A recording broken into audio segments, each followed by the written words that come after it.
Hello and welcome back to the channel, the Travelling Wibblies. Today I just thought I'm going to do something a little new. So I'm going to try and put up a motorhome themed video once a week on a Friday, just call it Friday Motorhomes. And these videos will just be exclusively about motorhoming. It won't be about our series that we do going around Kent and things like that. It will just be about motorhoming. So if you have any questions, if you're new, I could do my best to help. I'm by no means an expert. We're still a novice, you know, we're still new to this, but I feel in the 18 months we have been doing motorhoming, I have picked up things that maybe I can pass on to people that may be a little bit newer to it or are thinking about doing it, you know, to start with. So yeah, this is going to be Motorhome Friday. So yeah, any questions you have about motorhoming, put them in the comments, and if I can, I will answer them, and I'll do the best. And if I can't answer them, I will ask somebody who can to give me some advice as well. So I've got this video. This is basically a beginner's guide, I feel.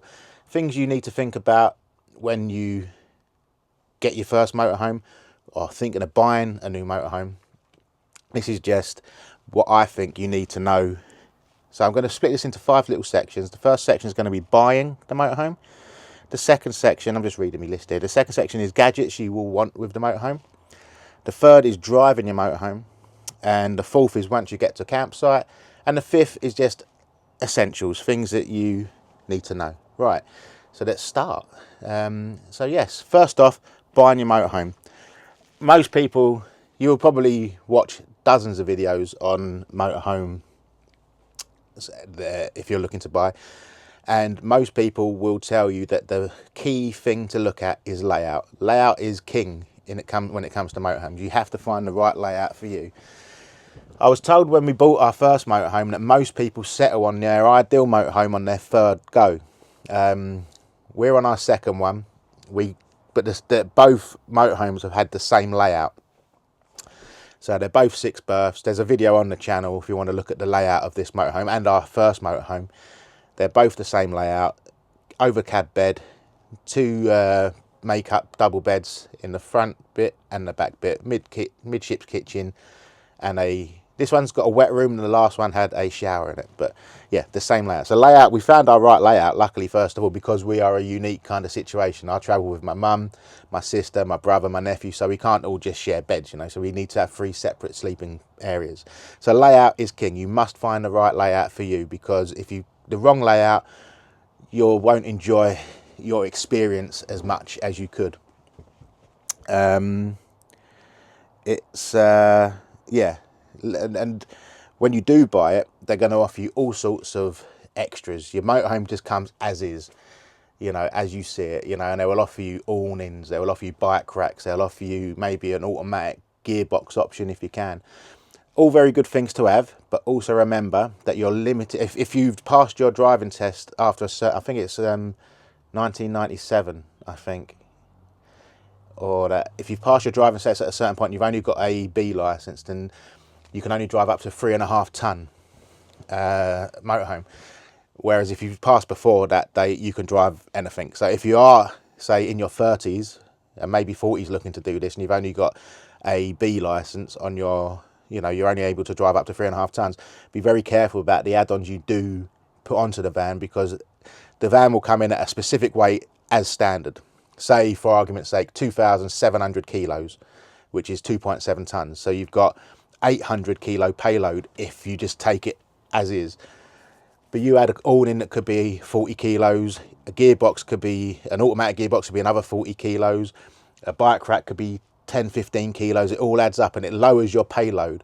It means it lowers what you can take with you when you're on holiday, because you can't go over the 3.5 ton, which is 3,500 kilos. So yeah, it's all very good. Get as many, you know, add-ons as you can, but be wary that it can eat into your payload, which means you could take less with you. Essential things like seating, chairs, sorry, they're the same thing, tables, bikes, anything that you want to take, you know, clothes, you know, all that sort of thing. So keep that in mind. And what does this one say? Hang on, I can't even read my own writing. Maybe. This is definitely a good one. We was going to do this, but we kind of didn't in the end. But maybe try before you buy. Hire one and see if you like being on campsites. See if you like driving around in them. Because it might not be your cup of tea, and you don't really want to get in deep with a lot of. Maybe if you buy it outright or in finance, you don't really want to get in deep. So yeah, sometimes just maybe try before you buy. Rent one and see if it's for you. Now we move on to the second part, which is gadgets that I think you should get. Not necessarily gadgets in the sort of the electronic sense, but just things that will make your motorhome in life a lot easier. Number one, if you don't have blinds in the cab, and even if you do have blinds in the cab, to be fair, get an external windscreen cover and door window covers. One, it insulates the van better, so you've got heat. It keeps the heat in if you're camping in cold weather. But two, it also stops condensation, and the one thing you don't want to start getting in your van is moisture. Damp is what caused us to have to get rid of our first motorhome. So yeah, damp is a killer when it comes to motorhomes, and usually I'd say once it's started, very hard to stop. So yeah, get that, and also little dehumidifiers, a little tubs, plastic tubs that you take the top off, and them are very good to put in your cupboards and places like that, just to keep it as dry as you can. Because obviously, if you've got a big family like we have, you've got four adults and a little one, creating condensation, so you've got to try and limit the moisture in the van as best you can. Security is very key. I mean, you're spending a lot of money on these now, even second hand you're spending a lot of money. So steering wheel locks, wheel clamps, clutch claws. If your van doesn't come with a factory alarm, make sure you get one added on at point of sale, because you don't want to, I've seen on Instagram a few people have had their vans stolen, and it's not something you want to experience. I mean, don't want anything stolen, but if you're spending 75, 80,000 pound on a motorhome, you don't want it stolen. You want to make sure you've got it for whenever you want to have it. Mobile internet is also a thing. Let me just show you what we've got. 1 second. I was going to get a Netgear, which they're a few £100, but I just got this from Computer Exchange, and it's just a basic router, and you get a SIM card. We've got an EE SIM card because they seem to have the best UK coverage, and yeah, so you plug this in when you're on hookup, and you put your SIM card in, and you've got good internet. If you've got good, most places you'll get decent enough to run your telly. Some places you will struggle, but most places you'll be decent enough to run your telly and your laptops and all that. I'm not saying you can go and upload videos and all that on if you've got a YouTube channel, because you can't do that. But yeah, mobile internet. Again, like I say, the van comes usually as standard as you see it. So if it hasn't got a reversing camera, definitely get one. We had put on ours a 2-lens one, so you have it as a rear view mirror, and then when you put it in reverse, it drops down to the second lens and shows you directly down the bottom at the back of the van for parking. So definitely get them if your van doesn't come with it. Awnings as well. Again, but like I say, just keep an eye on your your weight, because you don't really want to eat into your payload. Number 3, I'm just talking about just driving the van. If you've never driven one before, I was a bit apprehensive. I'd never driven anything this big before. The biggest thing I drove was a Peugeot 3008. So yeah, it can be quite daunting going into something that's 7-8 meters long and stuff like that. But as long as most of the driving things, and it's just common sense. Obviously, you're bigger, harder to brake, harder to slow down. So when you're on the motorway, keep an even bigger distance from the car in front. You know, when you get on the motorway and it says keep 2 chevrons apart, maybe keep 3 or 4, because you're heavier. You're not going to be able to slow down as quick as you can in a car. What else have I put on here? Yeah, so keep your extra distance. Make sure you know the speed limits, because what you can do in a car, you can't necessarily do in a van. I do believe, and correct me if I'm wrong in the comments, but if you're on a road, a dual carriageway A road, even though it's a 70 mile an hour road, I think you're limited to 60 in a motorhome. On a motorway, it's 70 still. But yeah, so just make sure you know your speed limits, and you know what to be at any sort of like one time. And for me, the one thing was, it's big, you know, it's different. But you just make sure you keep an eye on your wing mirrors. Make sure you, if you're turning left and right, you know, just use your mirrors to make sure you've got clearance. You know, you have to drive a little bit further forward when you're turning out to come in. And biggest rule of thumb, if your wing mirrors get through it, the rest of your van will get through it, because your wing mirrors are your widest point of the van. So if your wing mirrors get through, the rest of you will get through. And that's a rule of thumb that I use quite a lot. Then we come on to campsites.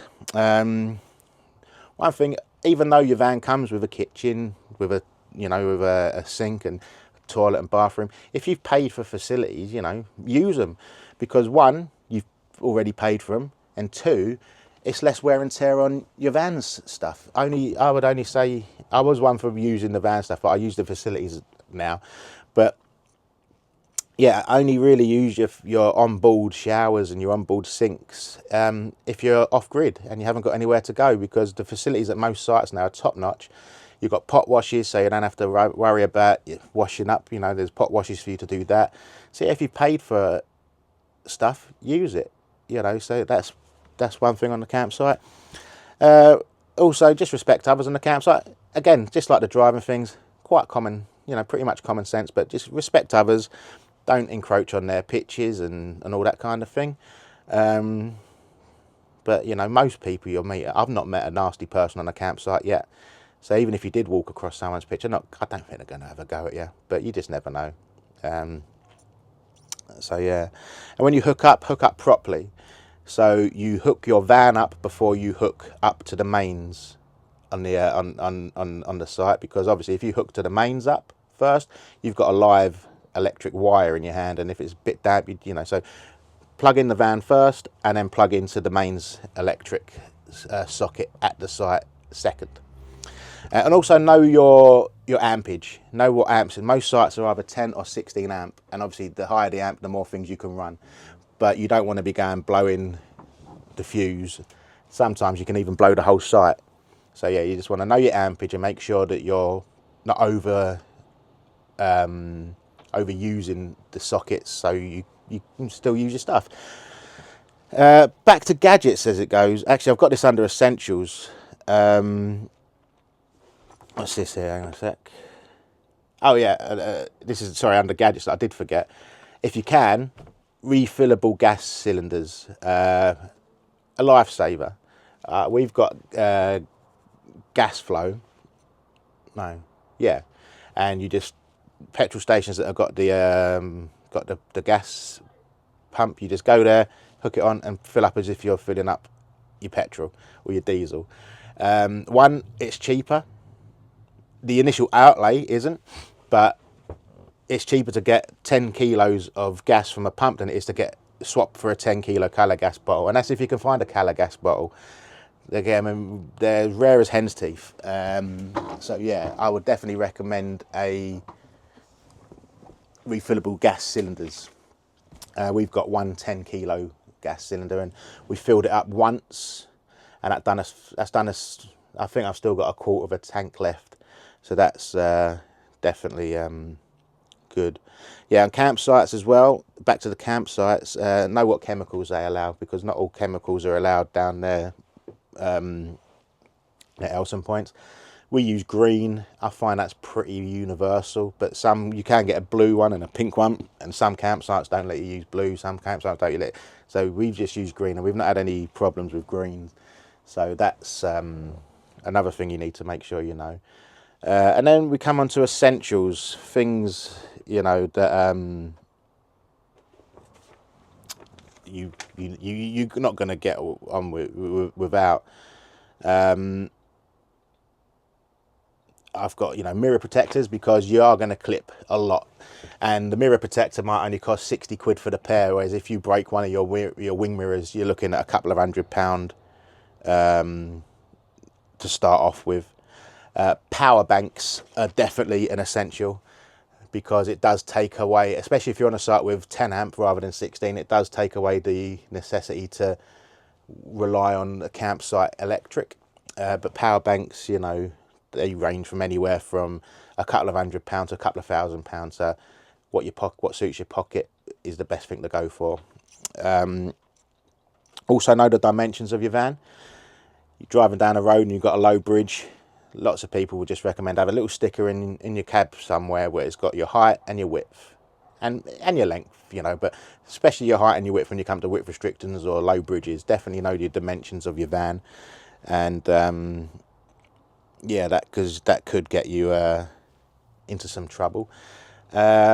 Solar, most caravans or motorhomes and caravans will come with a solar panel, but if you want to do a bit of off-gridding, you need to upgrade the solar. We haven't, because we don't really off-grid, but if you do want to off-grid, you need to upgrade your solar, because the solar you've got won't really be sufficient to keep you off-grid for more than a night or two. So yeah, upgrading your solar could be an essential for you, because it depends on what kind of camping you want to do. And this might sound odd, but it's definite essential, a food standard hose. When you're refilling your fresh water, you need a food standard hose, because I believe they are smooth inside, so water doesn't stick there. And you know, though most people in motorhomes and caravans will tell you they don't drink the tap water, they will always bring bottled water or boil it for a cup of tea or a cup of coffee, or just drink beer. So yeah, they're the essentials I would say that you would need. Yeah, and really and truly, since getting into motorhoming, we've not looked back. We've met amazing people, real good people, made friends that you wouldn't have made otherwise. We've seen places that we wouldn't have seen. We've been around the country already loads, and we've got more planned.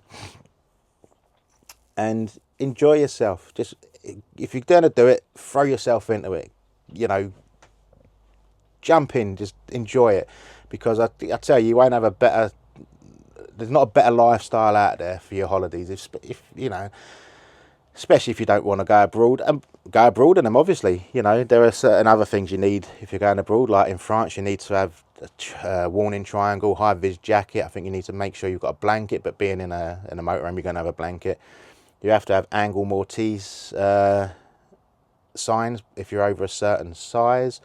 Your light reflectors, but again, not much money. And yeah, then the world's your oyster. Chase the sun. So yeah, that is my motorhome tips. If you can think of any more, put them in the comments, because I'm not, like I say, I'm still a novice. I'm still learning, and every day is a school day when you're doing things like this. So yeah, if found this informative and helpful, give us a thumbs up. You know, like the video, comment in the video. All comments are welcome. I like talking to people. And if you haven't already subscribed, consider giving us a subscribe. Consider subscribing to our channel. We're nearly at 450 subscribers now, which is, it's more than I ever thought I'd get. I didn't even think I'd get 100. So, you know, 450 is, I'm very happy with that, really pleased. And also, if you do start motorhoming, consider doing a channel, you know. Opens up a world of opportunities, and you meet, like I say, you meet great people, and it's a good way of documenting your holidays, and it's just the ultimate video scrapbook to look back on your adventures. So with that, I'm going to leave it here. I hope you've enjoyed this video, and like I say, it won't be every Friday, but Fridays will be Motorhome Fridays, and there'll be a motorhome topic themed video on Fridays. So thanks for watching, and I will see you soon.